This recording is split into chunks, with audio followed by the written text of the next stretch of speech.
I think it's time for a little story. It's definitely story time.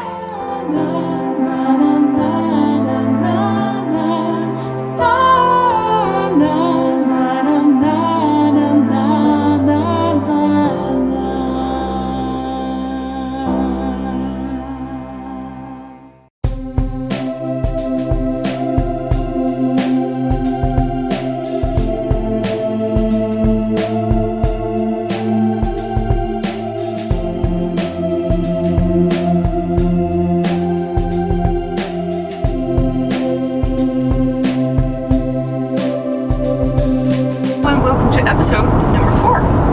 My name is Jansen, and as you can see, I'm taking you on a little road trip. I'm on my way to the Netherlands from Sweden. Most of you know I live in Sweden, but I am Dutch. And since the pandemic took over, I have not been able to actually meet my friends and family. So it's been a while, and I'm really excited to go and see them.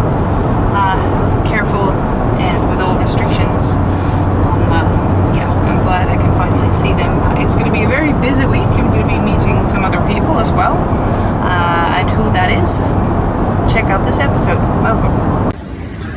I just arrived in Amsterdam after a flight that took only an hour and 10 minutes. Maybe they fly faster in Corona time, I don't know. It's a little bit weird to walk around like this, I have to admit, but I'm glad that it's at least possible to travel again. And really, really great to be back in the Netherlands. So I'm gonna soon collect my luggage and meet with my dad, and I haven't seen him in many months, and the rest of my family. So I'm very excited. And here we are, apart from my mom, all on one picture, enjoying life together once again. It was wonderful to be back and meet everybody, and also work a little bit on my solo stuff, meeting people behind the scenes more on a business level, but also working with, several songwriters. And you are about to meet one of them, to some of you perhaps a familiar face. Today I am in the Netherlands. God! In the Netherlands today, working on music. As I told in previous videos, that I'm working on new songs, and I don't do that all by myself. So today I'm visiting Joost van der Broek in the Sandlane Studios. And Joost and I have been knowing each other for almost 20 years, we realized recently. Well, we're 25 now, so... Yeah, we just started very, very early. Started very early. For those who do not know Joost. Hello. I played with Floor in After Forever, obviously. And the first thing we did together was the Star One tour from Arian. And we were so young. We were very young, although we felt already very mature. Very mature. But if the recordings and the footage is against us, if you see it. True. And it's really cool that we're here today working on new material for Floor. And we both come from a different style, so it's also exciting to write some fresh new music in various styles actually, and start exploring where to go and what could be a direction, what could be a sound, and just trying stuff out, and it's a lot of fun. So yeah, super cool. We've been working together with Revamp as well. Revamp as well.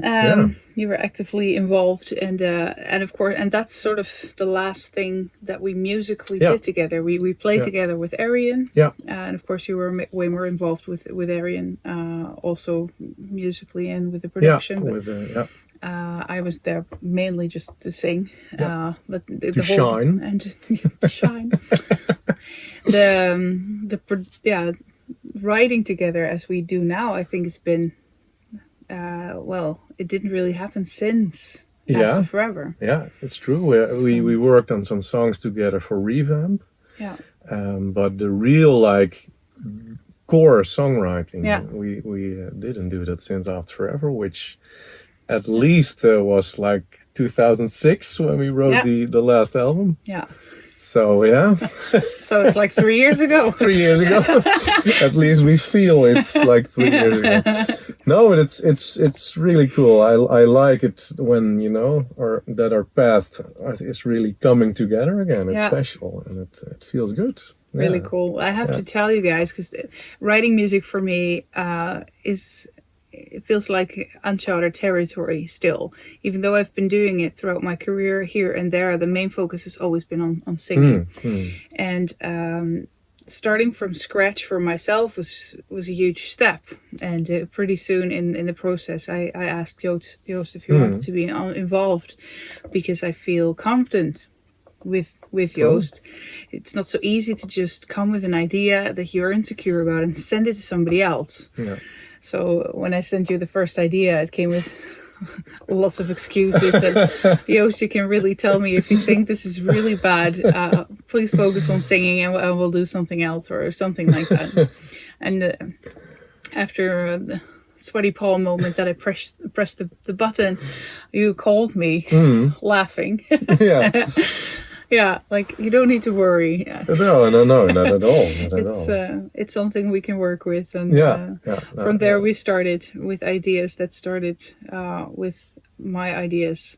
And you came and I came back, and we kind of been building on some ideas like that. And today we kind of started from scratch, thinking of, like you said, we have a couple of ideas already that start to roll a little bit more, and from there we realized that there was something missing.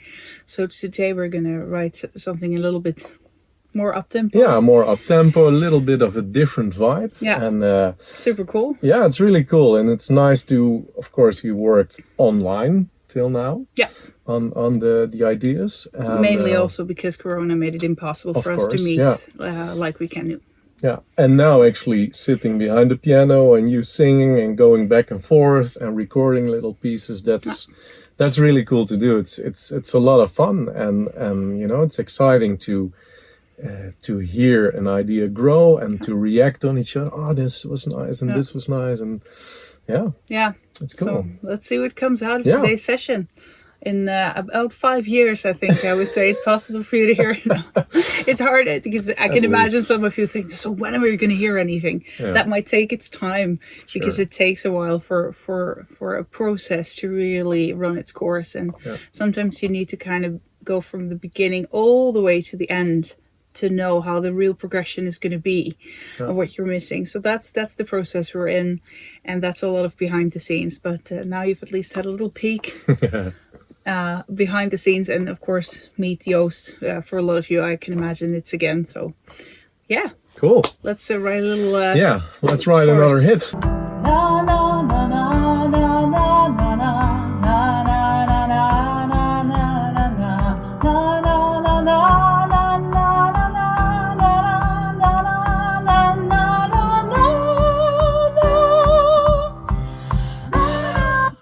Dat is een lange, ja.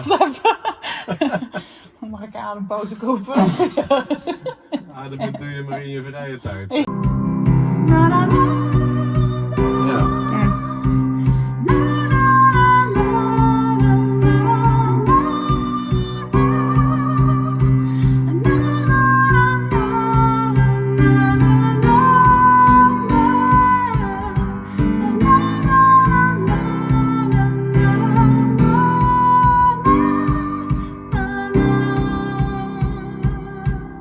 Got this lovely picture of Freja watching and listening to me with a Nightwish concert at home while missing her mom. I couldn't take my husband and daughter with me, unfortunately, this time. So I'm by myself, and a lot of work, as I said before, a lot of meetings. It's intense, and as a highly sensitive person, I really need to unwind. And to do this, I prefer to go into nature. Here I am with my former dog, Saartje, who has been living with my parents ever since I immigrated. And the silence of the woods and just the freshness of air is doing good. I told you about being high sensitive, but you might not actually know what that is. I would say Google it, because what I tell is only a fraction, but it doesn't mean that we are people that easily cry or that are too soft to function in the world. I can imagine a lot of you think that, there are all kinds of things you could think, and you maybe even think that you're that yourself, when you're very sensitive. But high sensitive is still something else than being sensitive or having maybe phases in your life where things are a bit rougher and you seem more sensitive to input, you seem more sensitive to everything in your life. That doesn't mean that you were born high sensitive. So then it's a phase. But when you are a high sensitive person, you actually are born that way.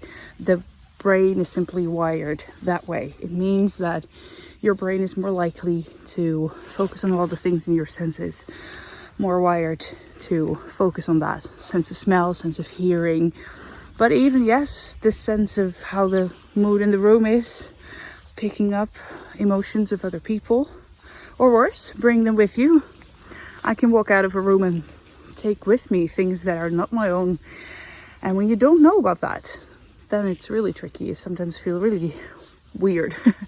And it was magic for me to find out about high sensitivity and what it really means to be high sensitive and what you can do to function well in a world where high sensitive people are often considered too high sensitive to function. That's really not true. The reason I can sing the way I do has to do with the way I can feel and how I perceive the world. So it is absolutely a positive thing. And I've been learning a lot about this through books. There's a Dutch author called Susan Marlette Hart. She's been writing fantastic books. She just released a new one. I've even had the pleasure and possibility to talk with her a few times to set out my personal path. I find it interesting to learn more, and well, I do function on high levels. I tour the world, I meet people, I'm everywhere, and for me it's very important to keep my sanity amidst it all, and learning more about high sensitivity has been really, really helpful for me. So yeah, this day here in the woods, this moment I'm taking is leveling me back out. I'm about to have that exciting meeting. So there we go. Home again. It was a very, very good week in the Netherlands, and that mentioned meeting went really well as well. So there are good things brewing behind the scenes for the solo stuff to come.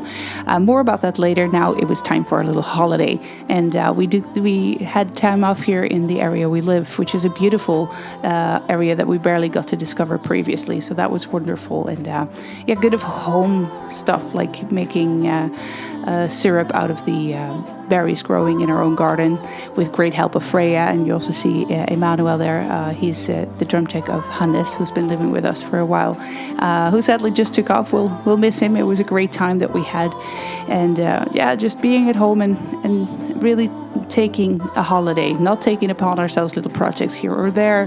It's almost hard because there's always something to do, but we really, really had a wonderful holiday time. And you saw Nala as well getting really, really big, so it was time for her also to get her little babies.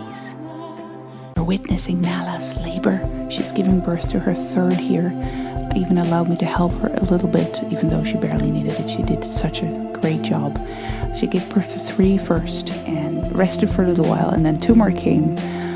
So 5 little healthy kittens laying really happy and healthy with their mom. And here we're already 1 week later, where you can see how much they've been growing. So cute. All right. For something completely different, we go from cats to tattoos to wolf and dogs. Here we see Marcus Körling from Let's Live Galleries. He's a fantastic tattoo artist and artist in general, not to mention a fantastic friend in person.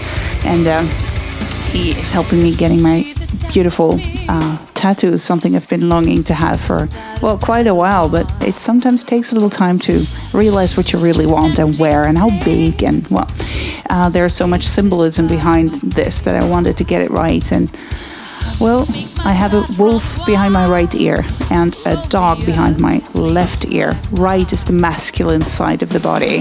It's the wolf that hunts. It's the representation of my career, and the one that wants to go out and see the world, whereas the left side is the dog, the one that seeks comfort and routines, wants to be at home.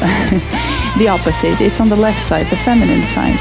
And so, if you have it behind your ears, that means your head is in the middle. I see those two as the ones that I need to keep in balance, and so the head in the middle is the one that's supposed to organize it. So hence the placing. And I thought it would be excruciating, but it really wasn't. Marcus is also very gentle in his hands. Fantastic artist, really, because it's tiny. Here, look at that. It just became so beautiful. I'm really, really happy. Thank you, Marcus.